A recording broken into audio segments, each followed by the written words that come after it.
gentleman from Texas may proceed. Mr. Speaker, it has been said and all too often ignored, if you live beyond your means, you will be forced to live beneath your means. Living and consuming on borrowed money always end. Lenders, even in an age of inflation, have their limits. When living extravagantly, it seems the good times will continue forever. But when the bills come due and the debt with interest needs to be paid, the good times end. The fiction that the appreciating prices of houses and stocks and other assets serve as savings is always self-limited and ends with pain. Without a source of newly borrowed funds, once the value of stocks and houses depreciate, the individual comes to the realization that hard work and effort are required to produce sustained wealth. Working minimally is replaced with working maximally to survive, as well as to pay for the extravagance of previous years. The consequence is more work and a diminished standard of living. A nation that has lived beyond its means for a long period of time must go through a similar process. Once the national debt grows to an extreme proportion, as ours has, there's no possibility of it being paid off in the conventional sense. Default and liquidation are required, but sovereign states that enjoy the ruthless power to tax and create new money always resort to paying their bills by deliberately depreciating the currency. This makes it hard to identify the victims and the beneficiaries. Today's middle class and poor are suffering, and the elite are being bailed out.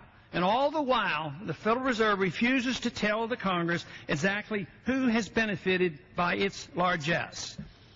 The beneficial corrections that come with a recession of debt liquidation and removing the malinvestment are delayed by government bailouts. This strategy proved in the late 1930s to transform a recession into a Great Depression and will surely do so again. We have become the greatest debtor nation in the world.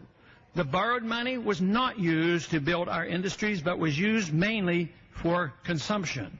The fact that the world trusted the dollar as the reserve currency significantly contributed to the imbalances of the world financial system. The fiat dollar standard that evolved after the breakdown of Bretton Woods in 1971 has ended. This is a consequence of our privileged position of living way beyond our means for too many years. At present, all efforts worldwide are directed towards salvaging a financial system that cannot be revived. The only tool the economic planners have is the creation of trillions of dollars of new money out of thin air. All this does is delay the inevitable and magnifies the future danger. Central bank cooperation in the scheme will not make it work. Pretending the dollar is maintaining real value by manipulating the price of gold, the historic mechanism for measuring a currency's value, will work no better than the effort of the 1960s to keep gold at $35 an ounce. Nevertheless, Bretton Woods failed in 1971, as was predicted by the free market economists, despite these efforts. This crisis we're in is destined to get much worse because the real cause is not acknowledged.